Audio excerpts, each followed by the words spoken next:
કેમ છો આશીષ? બસ મજામાં. બોલો. પ્રશ્ન એ હતો કે આપણા કુલિંગ ટાવરમાં પાણી ઉડે એટલે સોલ્યુશન હા, એનું સોલ્યુશન હોય જ ને આશીષભાઈ. તમારે ઉપર પાણી પંખો ઉપર ખેંચે છે. હા. અચ્છા, તો એના માટેનું તમને હું પ્રોપર સોલ્યુશન અત્યારે જ સમજાવી દઉં કે તમે જાતે જ કરી શકો. આવો મારી સાથે. આશીષભાઈ, તમારે જે પાણી ઉડવાનો પ્રશ્ન છે એના બે ત્રણ પ્રોબ્લેમ હોય છે. એ પહેલો પ્રશ્ન એ છે કે તમારે જો આ પાઇપના હોલની દિશા બરોબર ન હોય તો પણ પાણી ઉડી શકે. જો આ રીતના હોલ હોય તો આ પાણી પંખો ખેંચી લેતો. તો તમારે ઉપરથી જોવાનું છે અને આ જે હોલ છે એને આ રીતે માઇક્રોન નીચે ક્રોસ રાખવાનો છે. બરોબર? એટલે એક પ્રશ્ન એ હોય છે.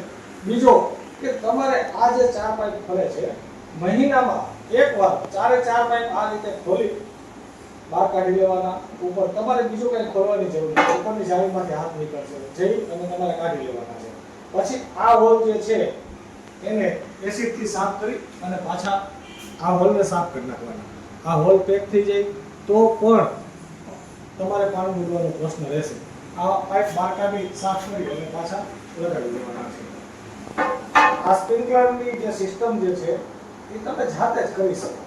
આમાં કોઈ મિકેનિઝમની જરૂરિયાત નથી.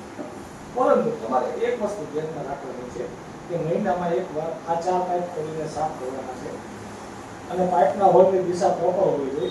આ જે સ્પ્રિંકલર છે એ પાણીના પ્રેશરથી જ ફરશે આ રીતે. બરોબર?